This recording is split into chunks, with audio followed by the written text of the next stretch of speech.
சொன்னதையா இது எந்தெந்த சாமி தந்ததையா எத்தனை பாட்ட சொன்னதையா அத சுத்துற பூமி கண்டதையா அடிச்சு வீசும் காத்துலையும் அந்த தகப்பனாச சுத்துதையா பிடிச்சு பூக்கும் விதையிலும் ஒரு வம்சத்து கதையே உள்ளதையா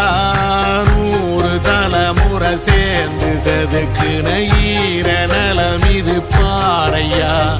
வாழும் வரையிலும் நீயும் விதைக்கிற கடமை இருக்கு கேள